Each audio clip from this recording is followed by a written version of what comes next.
আমরা সবুজ শক্তি বায়োগ্যাসের ট্যাঙ্কিটা নামানোর চেষ্টা করতেছি। দেখেন ওনারা ওই যে 4 জনে 4 কোণা ধরে এটা কিন্তু উপরে বসে ফিটিং করা কমপ্লিট। এখন খালি নামাই দিব। এখানে একটা 4 ফিট গভীর এবং 7 ফিট ব্যাসার্ধ নিয়ে একটা গর্ত কমপ্লিট করা হয়েছে। তো এইভাবে সবুজ শক্তি বায়োগ্যাসের ট্যাঙ্কিগুলো আমরা মূলত ফালাই।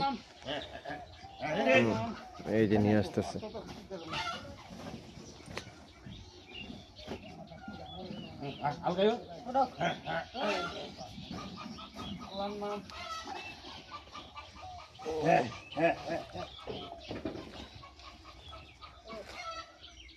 হ্যাঁ নিয়ে আসেন, এভাবে নিয়ে আসেন। কোনায় যদি বাজে একটু প্রয়োজন বোধ একদিকে একটু ব্যান্ড করে উঠাই দেন। এটা হলো এখানে একটা গাছ আছে, যে গাছটা কেটে তারপরে গর্তের জন্য জায়গা তৈরি করতে হয়েছে। দুই পাশই বাজবো, এক পাশ ঘুরাই দেন।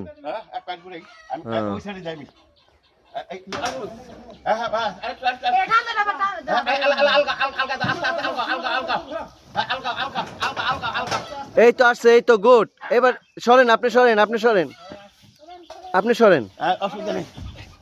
ঠিক আছে, এবার সোজা করেন খালি।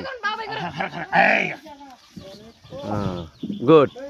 এখন এদিক দিয়ে ওদিক দিয়ে পাইপটা নিয়ে যান।